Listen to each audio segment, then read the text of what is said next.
Okay, we are live and direct. What's happening, everybody? Welcome to another episode. This is your boy Ras Tien in the building, and I have a very, very special guest with me. His name is Mr. CHIKE UDUMA, and he's yes, that's right, and he's a fellow YouTuber, much like myself. Mr. UDUMA, can you please tell the audience a little bit about yourself? All right, my name is CHIKE UDUMA. I'm from Nigeria, and I live in Japan at the moment. So I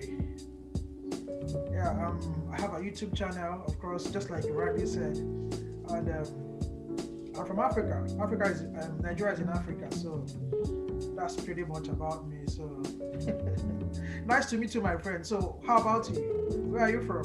Yeah, that's good. I'm from America. I'm from New Orleans, Louisiana originally. Oh, that's Right. And I'm an English teacher. I teach English activity. I teach debate in Mongolia. Oh, Mongolia. Oh, I see. Yeah. And I've traveled to many places in Asia. So I've been to China. That was actually the first place I went when I started traveling abroad. All right.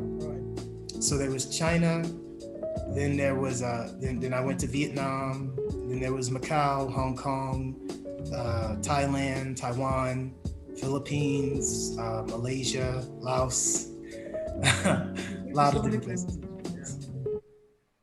Yeah, all the places except for where I really wanted to be. I was really trying to be in Japan, much like where you are. Oh, really? Yeah. It's actually a great place. You are highly welcome. Please come and visit us here.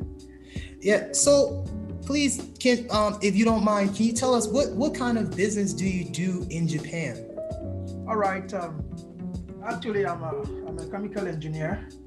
So, but I do business. I do exportation to Africa, to Nigeria. I buy goods, different kinds of goods, and I export to Nigeria.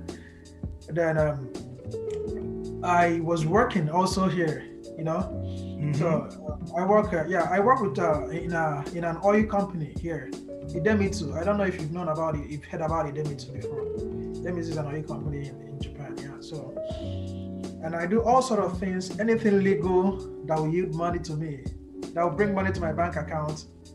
I don't hesitate to engage in it. Okay, that's good. That's Right. good. Oh, okay.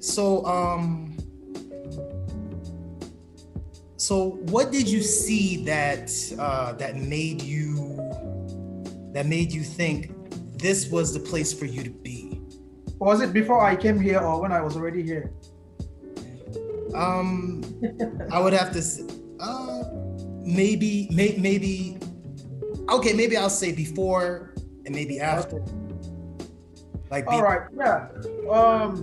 Actually, Japan is I'm a businessman, so I love anything business. You see, so Japan is a country renowned for its technology. So, and I'm an engineer too. So you see, most of the items we use in Africa, like when you talk about telephones, smartphones, electronics, and all that, cars. So we use a lot of Japanese cars. So I thought to myself when I was still in Nigeria, I was like, all right, this is a cool place, and this is a very good place. If I can get there, then I can do a lot of business. So that's what motivated me to come here. oh, okay, that's good. Yeah. That's good. Yeah. And Japan, that was like this was your first time ever traveling abroad? Not really. I've been to several African countries. Right. Mm-hmm. I've been to several African countries, and I've also been to Shanghai, China, right? Yeah, I've been there. Yeah, so So this is my first time of going to Asia. All right. Oh, okay. Yeah, I haven't. I have yet to go to the motherland, but I plan on going someday. A lot of my friends. Yeah, sorry, I didn't hear that. I didn't hear what you said.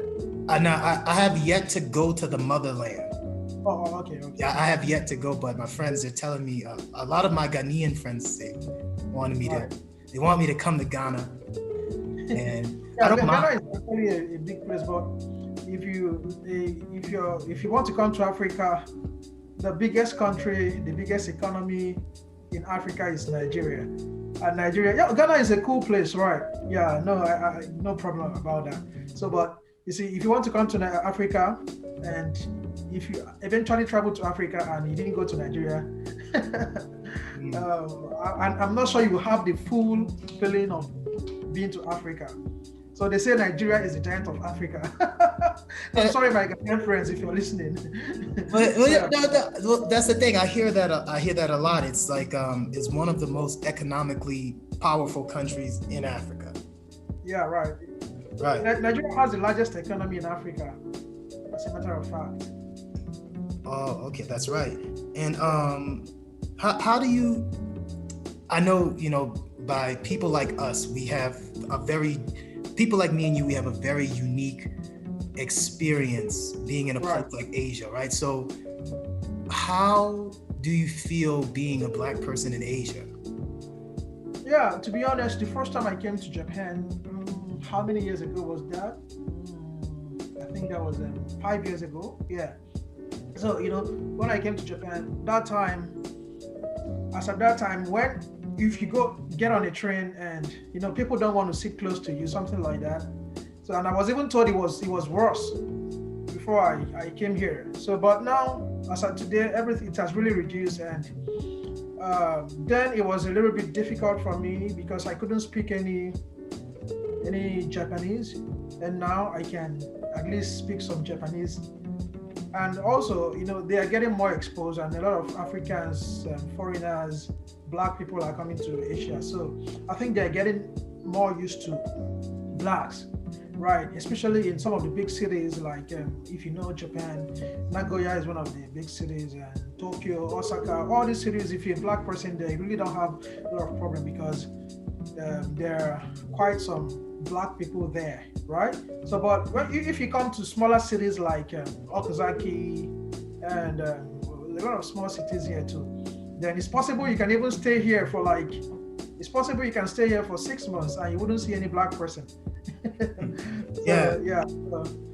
But of course, my color is quite different from their color. So whenever they see me, most times when they see me, they'll be like, especially the kids, because the adults, they're getting used to Blacks and foreigners. But when the kids see me, and they'll be like, they are looking at me and all that. So, and you should know that, you see, there's when it comes to Asia, Asians and Japanese are very nice people, very, very nice people. But you can't take it away from them that some of them have never seen Blacks before, you see. So they tend to treat us differently and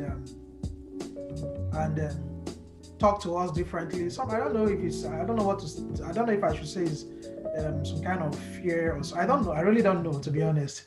So, but so it is what it is.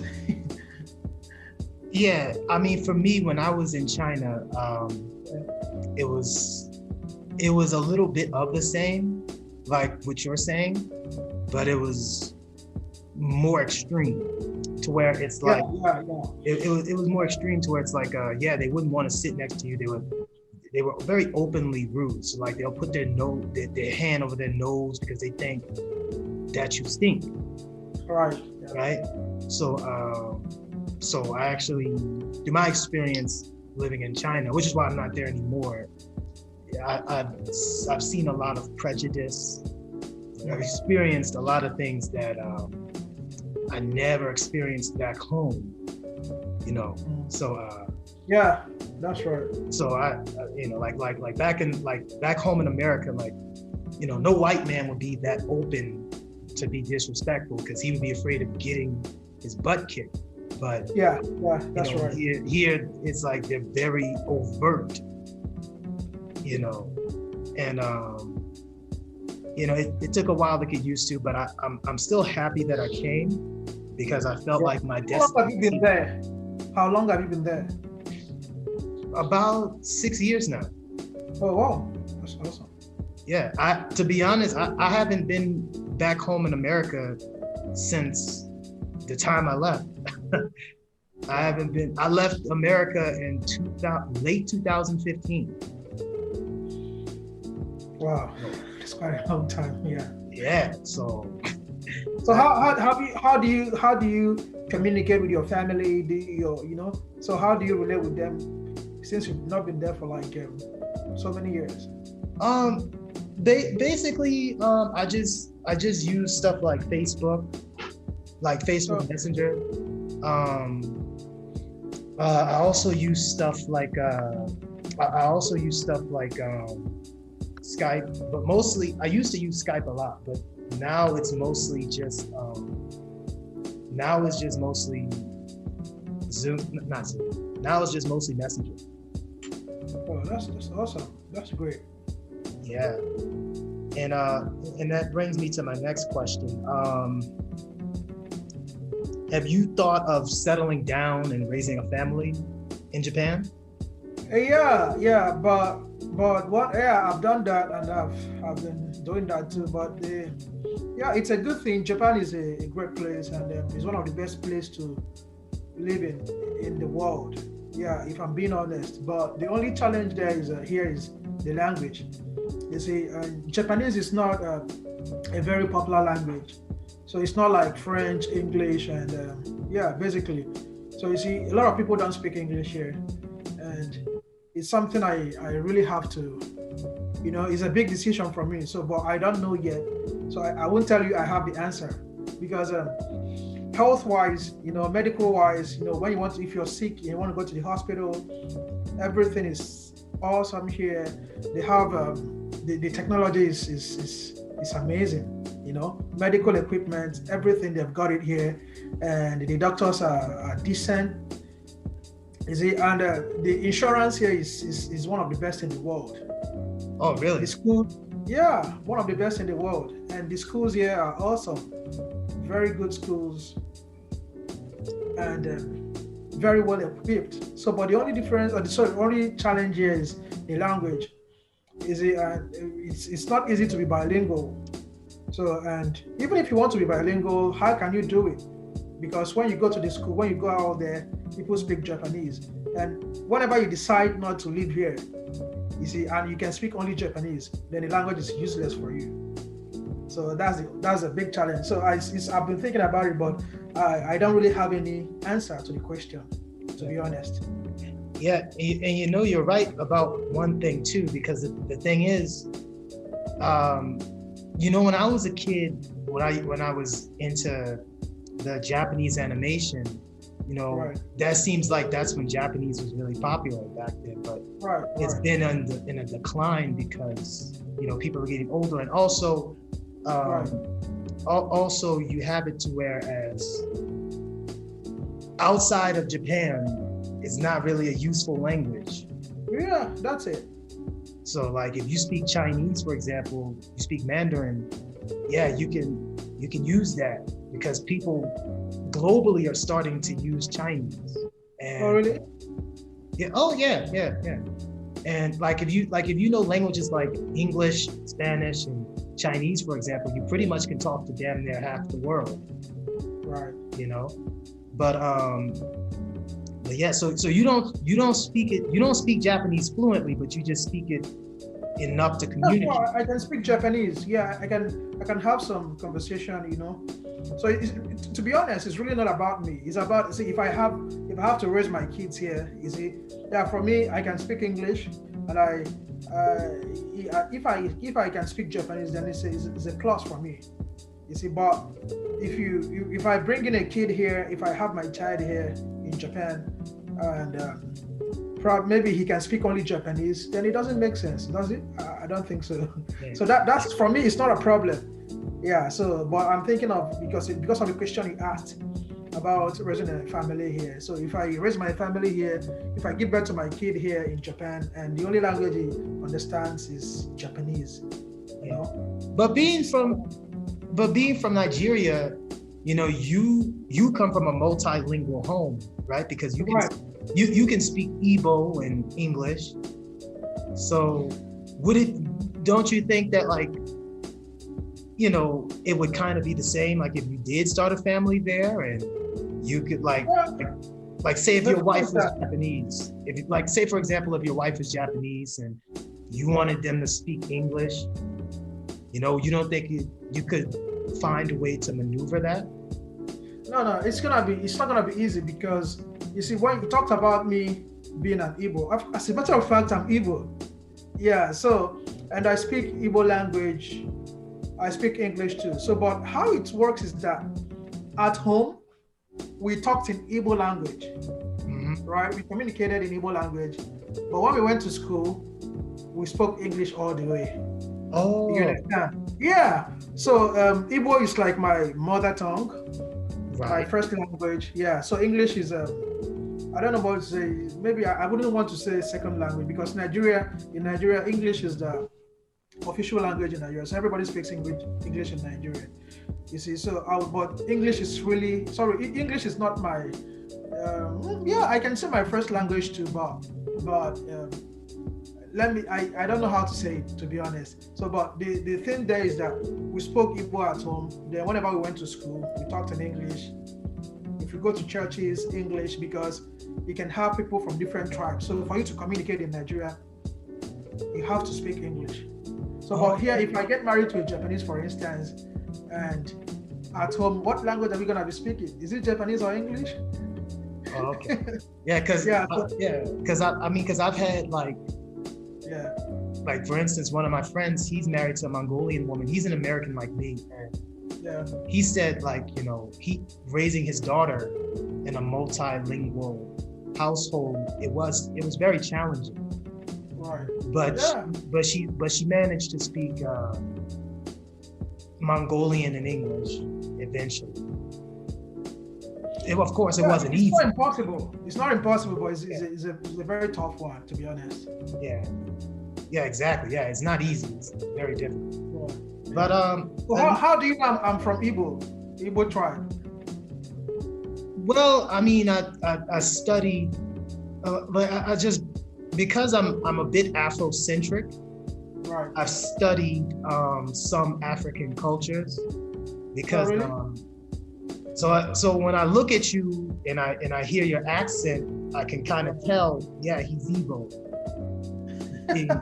even though I'm not a Black African, I just by doing research, I just because I was just really interested in African culture at the time. So how many tribes do you know in Nigeria? All I know is, okay, there's Yoruba, Igbo,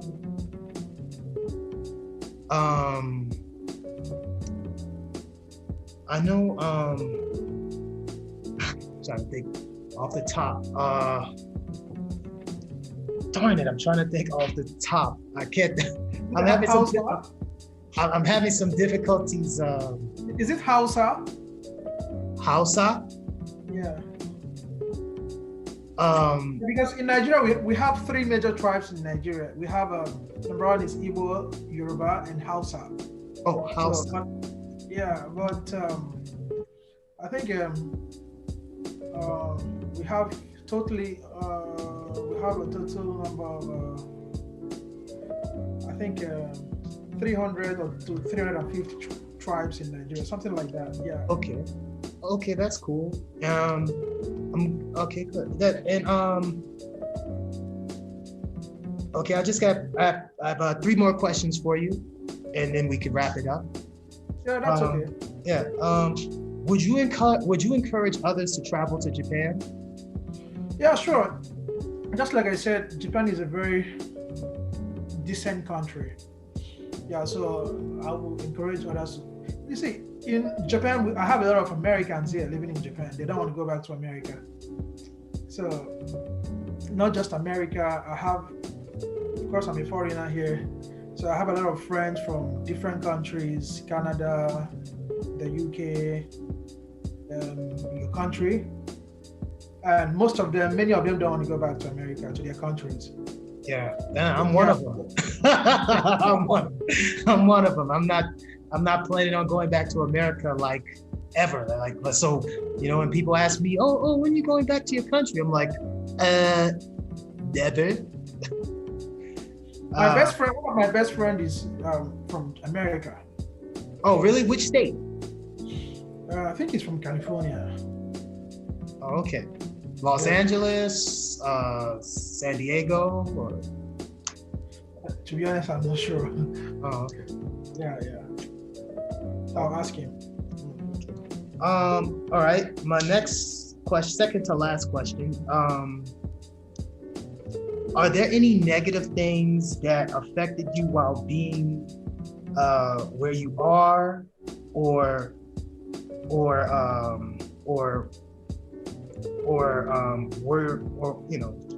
during your travels? Sorry, can you say that one more time? Okay. Are there any negative things that affected you being where you are, or where you were gonna travel? I wouldn't say anything negative has really affected me. Yeah, nothing like that. No. I'm all right. Nothing serious. Yeah. Okay, that's good. Yeah. And my last question is, what plans do you have in the future? Like, do you plan on staying in Japan forever, or do you eventually plan on going back to Nigeria? That's a very tough question.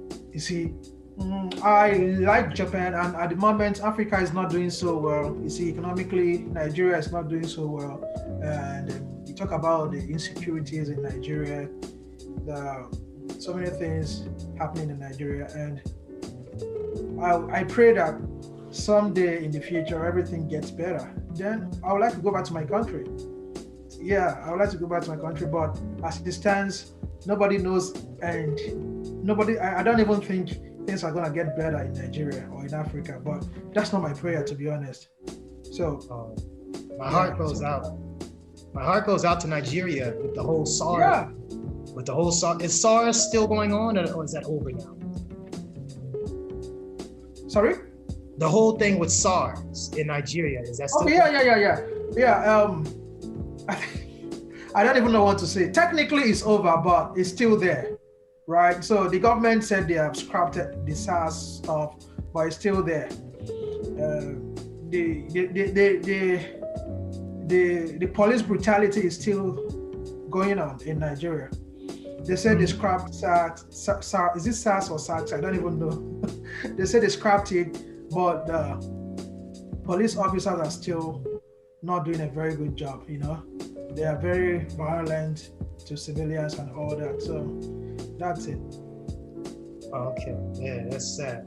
But tell us, Mr. Chike, where can we find you? Sorry? Where can we find you, as in social media wise? Where can we find you? Social media. So my name is CHIKE UDUMA TV. It's just right there on the screen, my name there. So that's my YouTube channel. Yeah. Right. And also follow him on Instagram. I believe it's the same name, CHIKE UDUMA. Yes? Yeah. Okay, guys, it's been another exciting episode. Tune in next time. All right, we're gonna get into some real stuff. I want to thank my guests for being on the show. Thank you, Mr. Uduma, for your time. Well, thank you. Sorry, what's your full name? It's pronounced Ras Tien. Ras Tien. Yeah. Okay. All right. So I'm gonna invite you to my channel too. So I would like to have,